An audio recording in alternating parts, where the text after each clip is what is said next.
ಮಹಿಳೆಯರ ಮನೆಗೆದ್ದಂತಹ ಯೋಜನೆ ಅಂದರೆ ಅದು ಗೃಹಲಕ್ಷ್ಮಿ ಮತ್ತು ಗೃಹಜ್ಯೋತಿ ಯೋಜನೆ. ಗೃಹಜ್ಯೋತಿಯಲ್ಲಿ 200 ಯೂನಿಟ್ವರೆಗೂ ಕೂಡ ಉಚಿತವಾಗಿ ಗೃಹ ಬಳಕೆಗೆ ಕೊಡ್ತೀವಿ ಅಂತ ಸರ್ಕಾರ ಘೋಷಣೆಯನ್ನು ಮಾಡಿತ್ತು. ಅದರಂತೆ ಈಗ ನಡ್ಕೊಳ್ತಾ ಕೂಡ ಇದೆ. ಈಗ ಗೃಹಜ್ಯೋತಿ ಯೋಜನೆಗೆ ಹೊಸ ಷರತ್ತುಗಳ ಬಗ್ಗೆ ರಾಜಕೀಯ ಕದನ ಶುರುವಾಗ್ತಾ ಇದೆ.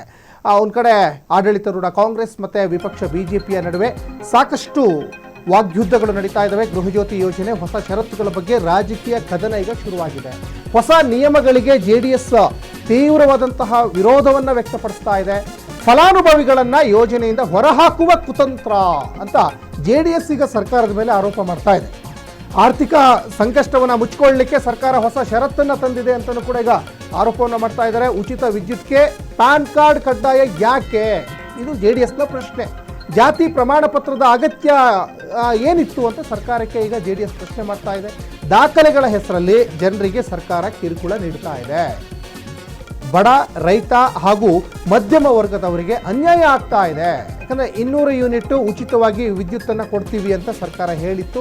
ಅದೇ ರೀತಿಯಲ್ಲಿ ನಡ್ಕೊಳ್ತಾನೂ ಕೂಡ ಇದೆ. ಆದರೆ ಈಗ DK ಶಿವಕುಮಾರ್ ಮುಖ್ಯಮಂತ್ರಿ ಆದಮೇಲೆ ಒಂದಿಷ್ಟು ಪರಿಷ್ಕರಣೆ ಮಾಡಲಿಕ್ಕೆ ಮುಂದಾಗ್ತಾ ಇದ್ದಾರೆ. ಗೃಹಜ್ಯೋತಿ ಮತ್ತು ಲಕ್ಷ್ಮಿ ಏನು ಯೋಜನೆ ಇದೆಯಲ್ಲ, ಒಂದಿಷ್ಟು ಪರಿಷ್ಕರಣೆ ಅಂದರೆ ಅನರ್ಹರ ಪಾಲಾಗ್ತಾ ಇದೆ. ಅನರ್ಹರು ಇದರ ಪ್ರಯೋಜನವನ್ನು ಪಡ್ಕೊಳ್ತಾ ಇದ್ದಾರೆ.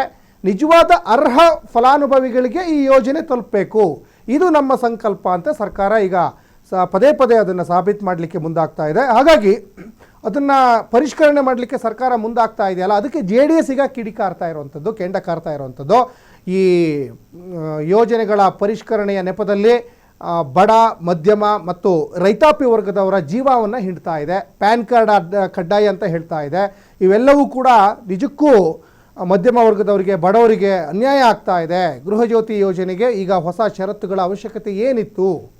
ಇದು ಸಹಜವಾಗಿ BJPಗರು ಮತ್ತು ಅವರ ದೋಸ್ತಿ ನಾಯಕರಾಗಿರುವಂತಹ JDS ನಾಯಕರು ಕೂಡ ಈಗ ಸರ್ಕಾರಕ್ಕೆ ಒಂದು ಕಡೆ ಈಗ ಕಿಡಿಕಾರ್ತಾ ಇರುವಂಥದ್ದು ಕೂಡ ಗೊತ್ತಾಗ್ತಾ ಇದೆ. ಯಾಕಂದರೆ ಸಾಕಷ್ಟು ಜನ ಅನರ್ಹರ ಪಾಲಾಗ್ತಾ ಇದೆ ಗ್ಯಾರಂಟಿ ಯೋಜನೆಗಳು ಅಂತ DK ಶಿವಕುಮಾರ್ ಕೂಡ ಹೇಳಿದರು. ಯಾಕಂದರೆ ಒಂದು 100 ಕೋಟಿ ಅಂದಾಜು ಗೃಹಲಕ್ಷ್ಮಿ ಯೋಜನೆಯಡಿ ಅನರ್ಹರ ಅಕೌಂಟಿಗೆ ಹೋಗ್ತಾ ಇದೆ ಅಂತೆ. ಬೇರೆ ರಾಜ್ಯದಲ್ಲಿ ಸಾಕಷ್ಟು ಮಹಿಳೆಯರು ಅದನ್ನು ಪ್ರಯೋಜನವನ್ನು ಪಡ್ಕೊಳ್ತಾ ಇದ್ದಾರಂತೆ. ಆದರೆ ಇದರ ನಿಜವಾದ ಪ್ರಯೋಜನ ಕರ್ನಾಟಕದ ಮತದಾರರಿಗಾಗಿರಬೇಕು.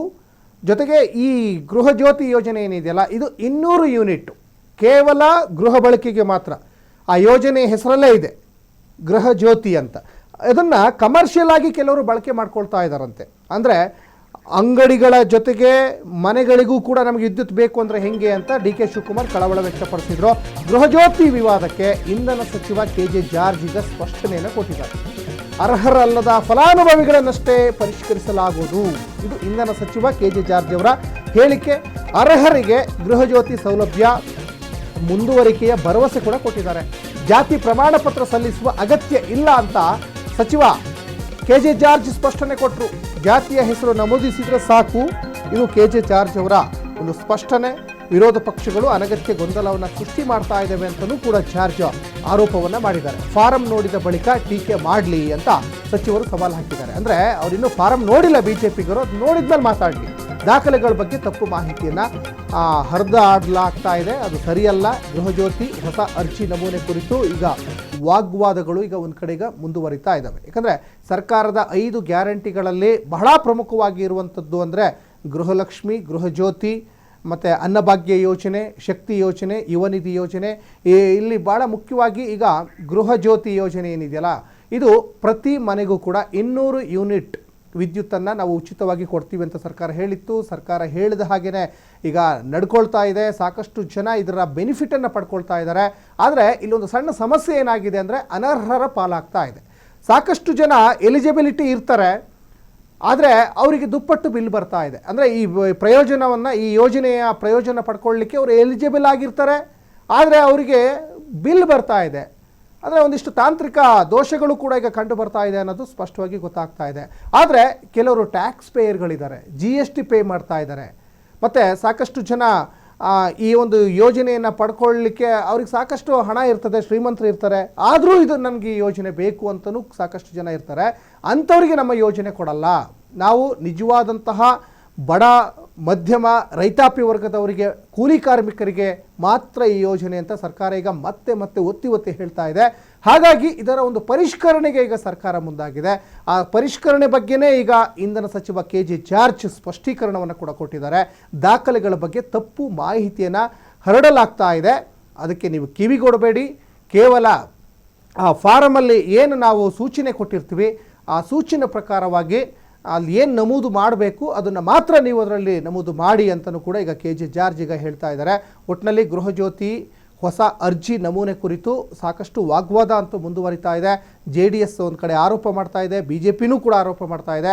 ಈ JDS BJP ದೋಸ್ತಿ ನಾಯಕರ ಆರೋಪಗಳಿಗೆ ಸರ್ಕಾರವು ಕೂಡ ಈಗ ತಿರುಗೇಟನ್ನು ಕೊಡ್ತಾ ಇದೆ. ಆದರೆ ಸಾಕಷ್ಟು ಜನ ಫಲಾನುಭವಿಗಳ ಪ್ರಶ್ನೆ ಇಷ್ಟೇ ಆಗಿದೆ, ಈ ಯೋಜನೆಗೆ ಮತ್ತೆ ಮರು ಅರ್ಜಿಯನ್ನು ಹಾಕೋದು ಬೇಡ, ಈಗ ನಾವೇನೀಗ ಬೆನಿಫಿಟನ್ನು ಪಡ್ಕೊಳ್ತಾ ಇದ್ದೀವಲ್ಲ ಪರಿಷ್ಕರಣೆ ಮಾಡಿ ಬೇಡ ಅಂತೆಲ್ಲ, ಆದರೆ ಆ ಯೋಜನೆಯನ್ನು ನೀವು ಅಕೌಂಟಿಗೆ ಹಾಕೋದನ್ನು ನಿಲ್ಲಿಸ್ಬಿಟ್ಟು ಪರಿಷ್ಕರಣೆ ಮಾಡೋಕ್ಕೆ ಹೋಗಬೇಡಿ. ಇದು ಸಹಜವಾಗಿ ಒಂದಿಷ್ಟು ಈ ರಾಜ್ಯದ ಈ ಯೋಜನೆಯನ್ನು ಪಡ್ಕೊಳ್ತಾ ಇರುವಂತಹ ಸಾಕಷ್ಟು ಫಲಾನುಭವಿಗಳ ಆಗ್ರಹ ಸರ್ಕಾರಕ್ಕೆ. ಹಾಗಾಗಿ ಈ ಯೋಜನೆಯಿಂದ ಸಾಕಷ್ಟು ಜನ ವಂಚಿತರಾಗಿದ್ದಾರೆ, ನಿಜವಾದ ಅರ್ಹರಿಗೆ ಸಿಗ್ತಾ ಇಲ್ಲ, ಅನರ್ಹರ ಪಾಲಾಗ್ತಾ ಇದೆ, ಮತ್ತು ಮೃತಪಟ್ಟವರ ಒಂದು ಅಕೌಂಟಿಗೆ ಅಮೌಂಟ್ ಹೋಗ್ತಾ ಇದೆ ಗೃಹಲಕ್ಷ್ಮಿದು. ಜೊತೆಗೆ ಈ ಗೃಹಜ್ಯೋತಿ ಯೋಜನೆಗೆ ಸಂಬಂಧಪಟ್ಟಂಗೆ ಅಂಗಡಿ ಮಳಿಗೆಗಳಲ್ಲೂ ಕೂಡ ವಿದ್ಯುತ್ತನ್ನು ಬಳಕೆ ಮಾಡ್ಕೊಳ್ತಾ ಇದ್ದಾರೆ. ಹಾಗಾಗಿ ಒಂದಿಷ್ಟು ನಾವು ಪರಿಷ್ಕರಣೆಯನ್ನು ಮಾಡಲೇಬೇಕಾಗ್ತದೆ. ಯಾರು ಅನರ್ಹರಿದ್ದಾರೆ ಯೋಜನೆಯಿಂದ ನಾವು ಕಟ್ ಆಫ್ ಮಾಡ್ತೀವಿ ಅಂತ ಇದು DK ಶಿವಕುಮಾರ್ ಹೇಳಿದರು. ಅದಾದಮೇಲೆ ಈಗ ಇಂಧನ ಸಚಿವ KJ ಜಾರ್ಜ್ ಕೂಡ ಈಗ ಹೇಳ್ತಾ ಇದ್ದಾರೆ. ಹಾಗಾಗಿ ಈಗ ಅರ್ಹರಲ್ಲದ ಫಲಾನುಭವಿಗಳ ಒಂದು